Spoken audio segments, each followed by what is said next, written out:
Sering disebut sebagai wakil Tuhan untuk menegakkan keadilan di muka bumi. Seorang hakim seharusnya bersih dan taat pada hukum. Namun sekali lagi wakil Tuhan ini ditangkap karena kasus suap. Tak tanggung-tanggung saudara, kabarnya uang suapnya sebesar 60 miliar rupiah. Sungguh miris, mereka yang dipercaya untuk menegakkan hukum justru membuat hukum seolah tumpul. Mengapa kemudian hal ini masih saja terjadi kepada orang yang kerap disebut yang mulia itu? Pada Sabtu 12 April 2025, Kejaksaan Agung menetapkan 4 orang tersangka suap penanganan perkara di Pengadilan Negeri Jakarta Pusat. Keempat tersangka adalah Ketua Pengadilan Negeri Jakarta Selatan Muhammad Arief Nurianta, Marcella Santoso dan Arianto selaku pengacara, serta Wahyu Gunawan yang merupakan panitera muda perdata di Pengadilan Negeri Jakarta Utara. Pemberian suap ini terkait pengurusan perkara pemberian fasilitas ekspor minyak sawit mentah atau CPO dan turunannya. Yang menyeret 3 koperasi besar antara Januari 2022 sampai dengan Maret 2022. Agar majelis hakim yang mengadili memberi putusan onslak atau perkaranya tak terbukti dan dapat lepas dari tuntutan hukum. Perkara ini terjadi di Pengadilan Jakarta Pusat.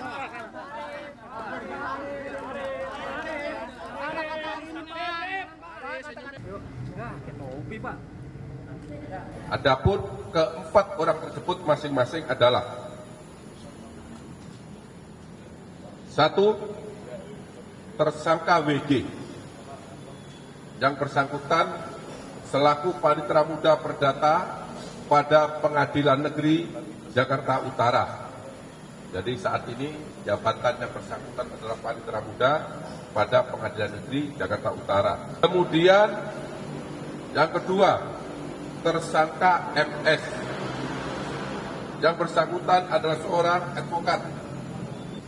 Kemudian yang ketiga adalah AR, juga sebagai advokat. Dan yang terakhir adalah MAN, yang bersangkutan saat ini menjabat selaku Ketua Pengadilan Negeri Jakarta Selatan. Dalam kasus ini, Ketua Pengadilan Negeri Jakarta Selatan Muhammad Arief Nurianta diduga menerima suap sebesar 60 miliar rupiah dari 2 tersangka lain, yakni Marcella Santoso dan Arianto selaku pengacara melalui perantara Wahyu Gunawan yang merupakan panitera muda perdata di Pengadilan Negeri Jakarta Utara. Suap ini terkait dengan pengurusan perkara pemberian fasilitas ekspor minyak sawit mentah atau CPO dan turunannya, yang menyeret 3 korporasi besar antara Januari sampai dengan Maret 2022 agar majelis hakim yang mengadili memberi putusan onslak atau dapat lepas dari tuntutan hukum. Perkara ini, saudara, terjadi di Pengadilan Negeri Jakarta Pusat. Namun mengapa Ketua Pengadilan Negeri Jakarta Selatan yang ditangkap? Kejaksaan Agung menjelaskan bahwa saat itu Muhammad Arief Nurianta menjabat sebagai Wakil Ketua Pengadilan Negeri Jakarta Pusat. Muhammad Arief Nurianta kemudian dilantik menjadi Ketua Pengadilan Negeri Jakarta Selatan pada 7 November 2024. Langkah Kejaksaan Agung tidak berhenti di situ saja. Setelah menetapkan 4 tersangka, Kejaksaan Agung juga menetapkan 3 orang hakim sebagai tersangka terkait dengan dugaan suap pengurusan perkara pemberian fasilitas ekspor minyak sawit mentah atau CPO yang menyeret 3 korporasi besar. Ketiganya adalah Juyamto selaku Hakim Ketua, Agam Syarif Baharudin, dan Ali Muhtarom selaku Hakim Anggota. Ketiganya saat itulah yang menangani kasus perkara ekspor minyak sawit mentah atau CPO di Pengadilan Negeri Jakarta Pusat. Menurut Kejaksaan Agung, saudara, ketiga hakim ini ditunjuk oleh Wakil Ketua Pengadilan Negeri Jakarta Pusat saat itu, yakni Muhammad Arief Nurianta. Kejaksaan Agung menduga ketiga tersangka ini menerima suap Muhammad Arief Nurianta sebesar 22,5 miliar rupiah. Suap tersebut diberikan agar putusan perkara 3 korporasi besar tersebut onslak atau putusan lepas. Namun yang kini menjadi pertanyaan, Dari uang 60 miliar rupiah yang diberikan pada Wakil Ketua Pengadilan Negeri Jakarta Pusat saat itu, Muhammad Arif Nurianta, hanya sebesar 22,5 miliar rupiah yang sampai ke tangan para hakim. Lalu kemanakah sisanya?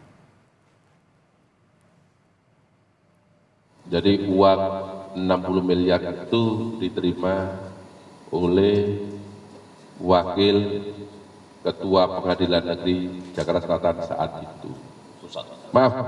Jakarta Pusat pada saat itu. Kemudian tadi saya sampaikan berapa yang diberikan kepada 3 majelis hakim. Sudah pada dengar semua. Pertanyaannya gimana sisanya? Inilah yang masih kami kembangkan.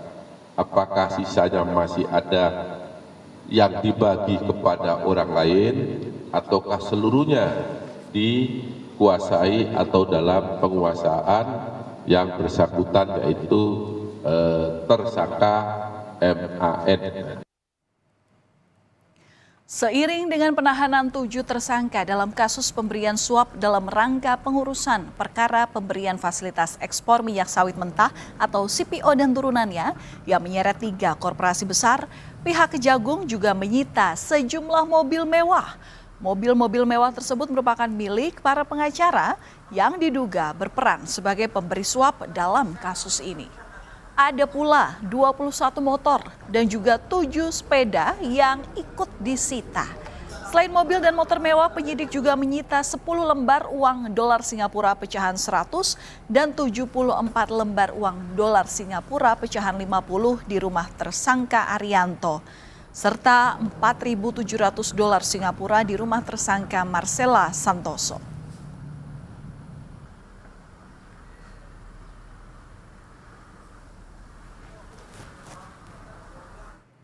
Kejaksaan Agung juga menyita uang miliaran rupiah di rumah Ketua PN Jaksel dan 3 hakim. Pertama, saudara, di rumah Muhammad Arif Nurianta, penyidik menyita 40 lembar uang tunai dolar Singapura pecahan 1.000 dan 125 lembar uang dolar Amerika pecahan 100. Kemudian di rumah tersangka Ali Muhtarom, penyidik menyita 360.000 dolar Amerika atau kalau dirupiahkan ini setara dengan 5,9 miliar rupiah. Dan di rumah Agam Syarif Baharudin, penyidik menyita uang sebesar 616.230.000 rupiah. Selain uang, penyidik juga menyita sejumlah dokumen. Pasca penetapan 3 hakim sebagai tersangka dalam kasus dugaan suap terkait vonis lepas terdakwa korupsi ekspor bahan baku minyak goreng, Mahkamah Agung menegaskan akan memberhentikan sementara 3 hakim, 1 panitera dan Ketua PN Jaksel nonaktif yang terjerat dalam kasus ini. Pemberhentian tetap baru akan dilakukan jika telah ada putusan hukum tetap atau inkrah.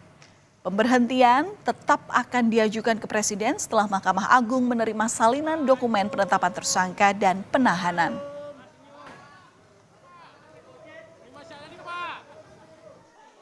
Mahkamah Agung menghormati proses hukum yang dilakukan oleh Kejaksaan Agung terhadap Ketua Pengadilan Negeri Jakarta Selatan dan Majelis Tipikor, Majelis Hakim Tipikor pada Pengadilan Negeri Jakarta Pusat. Hakim dan panitera yang telah ditetapkan sebagai tersangka dan dilakukan penahanan akan diberhentikan sementara jika telah ada putusan yang berkekuatan hukum tetap akan diberhentikan tetap.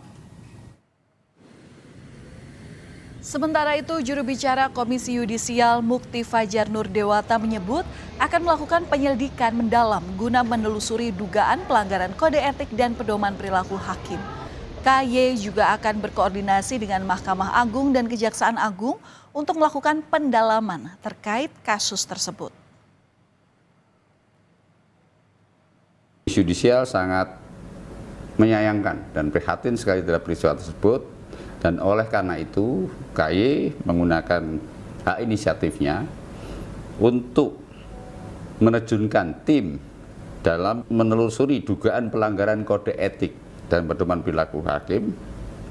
Dan tim juga akan mengumpulkan informasi dan keterangan terkait kasus tersebut.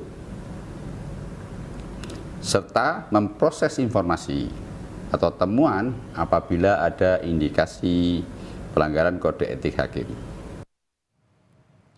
Memang, Saudara, pihak Kejaksaan Agung menyebutkan bahwa uang sebesar 60 miliar rupiah itu diberikan oleh pengacara terdakwa melalui tersangka Wahyu Gunawan kepada Ketua PN Jaksel. Dan kemudian uang tersebut dibagikan kepada 3 hakim. Namun dari mana sebenarnya asal-usul uang 60 miliar rupiah ini? Apakah ini murni milik pengacara atau justru ada orang lain di balik kasus suap ini?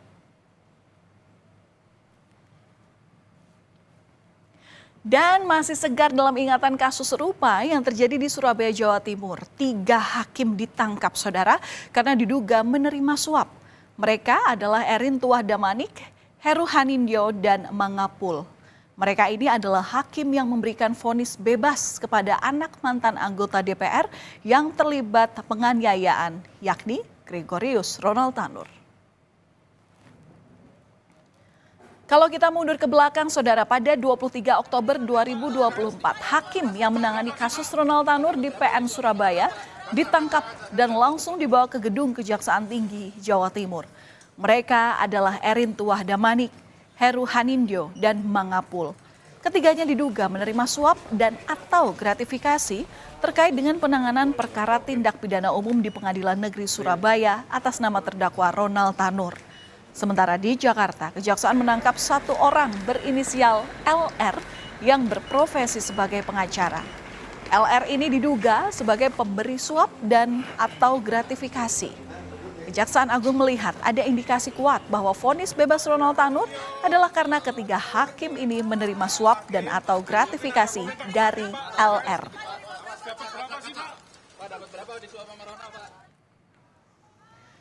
Dalam kasus ini juga melibatkan mantan Ketua Pengadilan Negeri Surabaya, Rudi Pramono. Penyidik Kejaksaan Agung menemukan bukti keterlibatan Rudi Pramono atas vonis pembebasan Ronald Tanur yang diputuskan pada 3 hakim di PN Surabaya. Rudi ditangkap di Palembang, Sumatera Selatan setelah Jampitsus Kejaksaan Agung menggeledah rumahnya dan menyita sejumlah barang bukti, yakni pecahan uang tunai yang terdiri dari rupiah, dolar Amerika Serikat, dan dolar Singapura dengan total nilai yakni 21 miliar rupiah.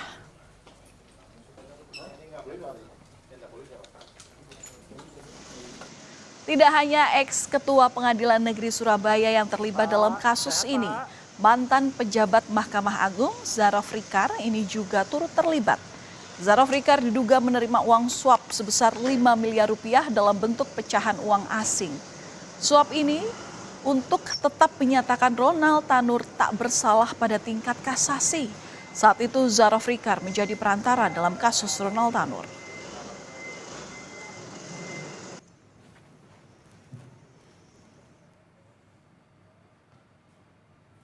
Sungguh miris, Saudara, mereka yang dipercaya untuk menegakkan hukum justru membuat hukum seolah tumpul. Mafia peradilan harus benar-benar diberantas. Karena jangan sampai kesucian peradilan kembali dinodai oleh orang-orang yang tak bertanggung jawab.